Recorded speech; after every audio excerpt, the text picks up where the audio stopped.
Il y a 150 ans, 60 millions de colosses parcouraient les grandes plaines américaines. Aujourd'hui, il en reste moins de 500 000. Entre ces deux chiffres se cache l'une des extinctions de masse les plus rapides de l'histoire moderne et la résurrection la plus spectaculaire.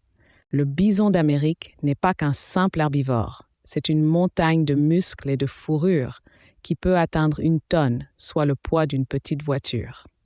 Ses épaules surdéveloppées lui permettent de déblayer la neige avec la puissance d'un chasse-neige naturel. Sa bosse dorsale cache des muscles si développés qu'ils peuvent propulser ses 1000 kg à 60 km/h, plus rapide qu'un cheval au galop.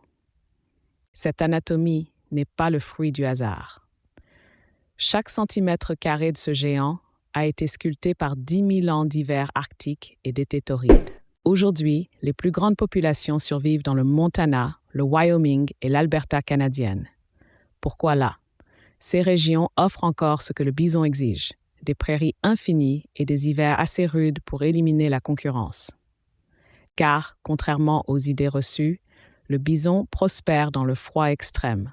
Sa fourrure peut atteindre 10 cm d'épaisseur. À l'inverse, on en trouve presque plus dans les États du Sud. Le Texas, qui en abritait des millions, n'en compte plus que quelques centaines. La raison? L'agriculture intensive a fragmenté leur territoire en parcelles trop petites pour leur migration saisonnière. Le bison ne broute pas, il sculpte les paysages. Ses 14 estomacs transforment jusqu'à 25 kg d'herbe par jour en engrais naturel. Ses sabots aèrent le sol sur des milliers d'hectares. Quand un troupeau passe, il laisse derrière lui un écosystème régénéré, prêt à nourrir 200 espèces différentes. Sa technique alimentaire révèle son génie adaptatif. Il mange vite et mal, puis rumine pendant des heures. Cette stratégie lui permet de rester vigilant face aux prédateurs tout en maximisant l'absorption nutritive. La reproduction du bison suit un rituel vieux comme le continent. Chaque été, les mâles s'affrontent dans des combats titanesques. Leur crâne, épais de 7 cm, encaisse des impacts équivalents à un accident de voiture. Le vainqueur gagne le droit de se reproduire avec jusqu'à 15 femelles. Les naissances ont lieu au printemps, après 9 mois de gestation.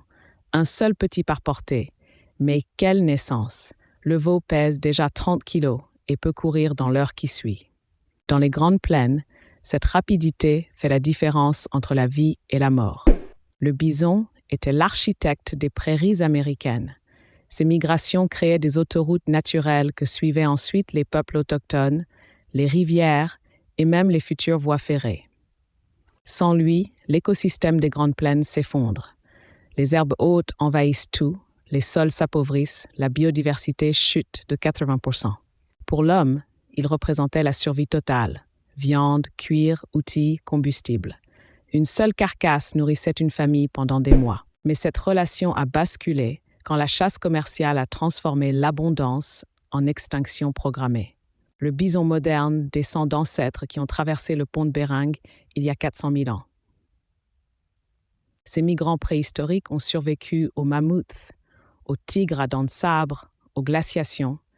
Ils se sont adaptés à des changements climatiques qui ont éradiqué des centaines d'espèces. Leur plus grande adaptation, la résistance au froid extrême.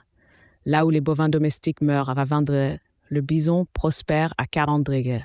L'avenir de l'espèce se joue maintenant. Les populations remontent, mais lentement.